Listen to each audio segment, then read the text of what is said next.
बिस्मिल्लाहिर्रहमानिर्रहीम। अस्सलाम वालेकुम माय डियर स्टूडेंट्स। उम्मीद है आप लोग खैर खैरियत से होंगे। और हमारी रिसेंट वीडियो में आपने देखा होगा कि हम न्यूमेरिकल प्रॉब्लम्स पे आ रहे थे और हमने 11.6 तक हम कर लिए थे। आज मैंने चैप्टर वाइंड अप कर लिया इसके न्यूमेरिकल स्पेशली। तो आज हम स्टार्ट करते हैं अपने numerical problems with 11.7 to till 11.9 तक। ठीक है, हमारे न्यूमेरिकल्स जो होंगे वो वाइंड अप हो जाएंगे। बिस्मिल्लाह करते हैं। 11.7 जो होगा वो 11.7 जो है 11.5 और 11.6 की तरह बिल्कुल सेम है, कुछ चेंजिंग नहीं है, बिल्कुल एज इट इज न्यूमेरिकल है आपका। तो देखते हैं। लिखता है कि a ship send out ultrasound that returns from a seabed and is detected after 3.42 seconds.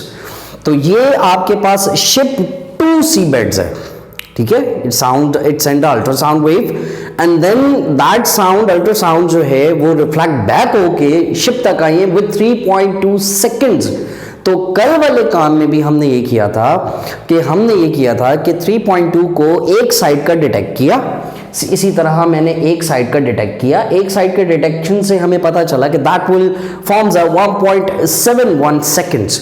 Got it. उसके बाद कहता है if the speed of ultrasound sea water is 1531 meter per second, speed we already बता चुके हैं, that is 1531 meter per second। Last में कहता what is the distance from the seabeds to the ship।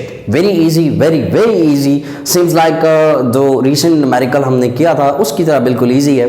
तो ये देखें जी, हमारे पास डिस्टेंस डिवाइड बाय टाइम है। अच्छा, ये वो टाइम है जो हमने डिवाइड करके लाए थे, वो वाला टाइम यूज नहीं करना काइंडली। तो डिस्टेंस फाइंड आउट करना है, टी डिवाइड है, तो ऊपर जाके हमारे पास क्या हो जाएगा, v से डिस्टेंस स्पीड से मल्टीप्लाई हो जाएगा। 1531 multiply by 1.71 that forms a 2618 metres. Correct. और उसके बाद आ जाते हैं हम अपने 11.8 पे। वेरी इजी बट थोड़ा सा लेंथी है, थोड़ी सी कॉन्सेप्चुअल बातें इसमें की हैं इसने। The highest frequency sound human ear can hear about 20,000 hertz.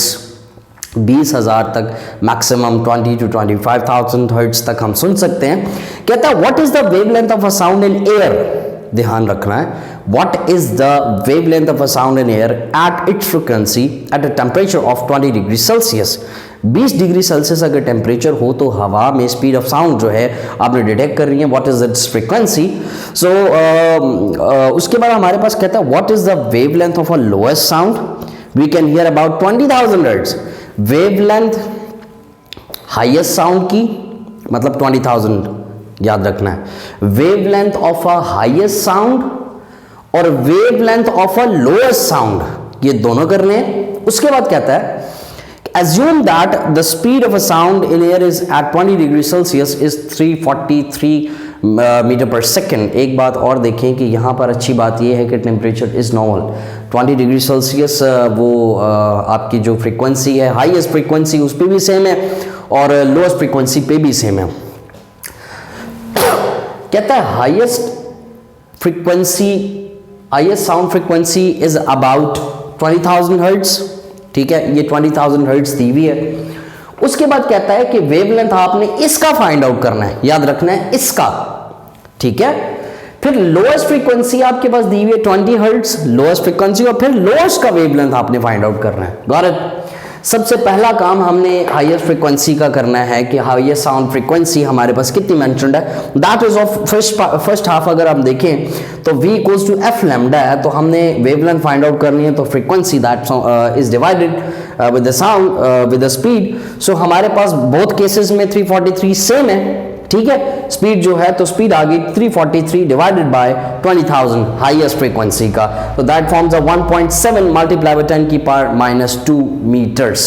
Got it. उसके बाद सेकंड हाफ में अगर आप आते हैं तो सेकंड हाफ की फ्रीक्वेंसी को भी आप मार्क कर लें, डैश पुट कर लें और वेवलेंथ को भी डैश पुट कर लें। सो थोड़ा सा डिफरेंशिएशंस हो जाएंगी, डिफरेंस आ जाएगा कि यार ये फ्रीक्वेंसी लो की है, वो फ्रीक्वेंसी हाई की है, वो वेवलेंथ जो है वो हाई की है और ये वेवलेंथ लो की है। सो हमारे पास वेवलेंथ फाइंड आउट करना है तो फ्रीक्वेंसी उसी तरह जैसे पीछे किया डिवाइड कर देंगे v बाय एफ लैम्डा। तो same is the case over here, v is same, तो हमारे पास 343 बाय फ्रीक्वेंसी जो है 20 हर्ट्ज है। तो इसको डिवाइड करेंगे, दैट इज ऑफ 17.2 मीटर्स हमारे पास आ जाएगा। दोनों की वेवलेंथ हमने फाइंड आउट कर चुके हैं। Got it. उसके बाद अगर हम आ जाएं 11.9 पे, इट्स अ लास्ट न्यूमेरिकल। कहता है a sound wave has a frequency of 2 kilohertz. गलत दी हुई है, फ्रीक्वेंसी दी हुई है आपके पास उसने, देखो जी, कहता है 2 किलोहर्ट्ज। आपको पता है कि ये जो किलो है इसका मतलब है 1000, करेक्ट। इसको जरा आपस में मल्टीप्लाई कराएं तो 2000 हर्ट्ज फ्रीक्वेंसी। अब ठीक है, ये इसका यूनिट हर्ट्ज होता है। उसके बाद कहता है वेवलेंथ 35 सेंटीमीटर। गलत, वेवलेंथ हमेशा मीटर्स में होती है, तो सेंटीमीटर को आपको पता है मीटर में कन्वर्ट करना हो तो डिवाइड बाय 100 करते हैं, करेक्ट। 35 को 100 से डिवाइड करेंगे तो 0.35 आ जाएगा और मीटर्स में आ जाएगा। उसके बाद कहता है how long will it take to travel 1.5 kilometre.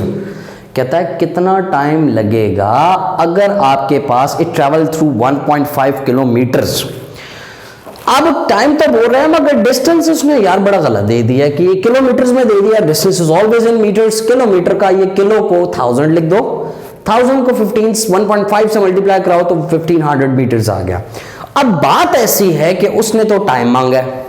अब जब टाइम मांगा तो हमें पता है स्पीड के बारे में कि distance divide by time. Time को डिवाइड है, ऊपर जाके मल्टीप्लाई करो, v स्पीड मल्टीप्लाई ऊपर है, नीचे आके डिवाइड कर दो। इसको क्वेश्चन नंबर 1 कह दो। अब एक मसला है, मसला ये है सवाल में कि यार ये तो डिस्टेंस है, वेलोसिटी कहां से लाएं, है ही नहीं। तो वेलोसिटी के लिए आपको पता है सवाल के डाटा का खास तौर पर नजर रखनी है कि डाटा प्रोवाइडेड क्या क्या है। तो हमें पता है कि v की वैल्यू निकालने के लिए हम ऐसे ना कर दें कि v equals to F lambda, ठीक है। तो फ्रीक्वेंसी 2000 दी हुई है, लैम्डा की वैल्यू ऑलरेडी हम फाइंड आउट कर चुके हैं। लैम्डा की वैल्यू है हमारे पास 0.35, वेयर कुड आई फाइंड, या ओवर है, ठीक है 0.35।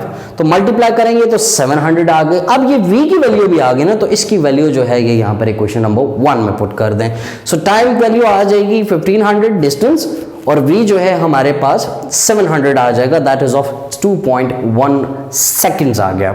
इसी तरह अल्हम्दुलिल्लाह हमारा जो साउंड वाला चैप्टर है, सेकंड चैप्टर है क्लास 10 का, अल्हम्दुलिल्लाह वो वाइंड अप हो चुका है। इसी तरह stay tuned with this I should say with this channel and उसके बाद जो नेक्स्ट है आपको पता है that is of very very very important chapter, उसके न्यूमेरिकल साथ ख़ास तौर पे, क्योंकि मिरर फार्मूला का बहुत बच्चे होते हैं जिनको समझ नहीं आ रही होती कि मिरर फार्मूला में हम लोग किस तरह माइनस पुट करें, पॉजिटिव लगाएं, नेगेटिव लगाएं, वर्चुअल इमेज, रियल इमेज कैसे पता करेंगे। सो इंशाल्लाह आप लोग ज़रूर विज़िट करिएगा, हर टाइम देखते रहिएगा कि मेरे नोटिफिकेशंस को ऑन रखें। तो इंशाल्लाह मिलते हैं इसी तरह की कुछ इंटरेस्टिंग वीडियोज़ में, तब तक के लिए इजाज़त दीजिए, अल्लाह हाफिज़।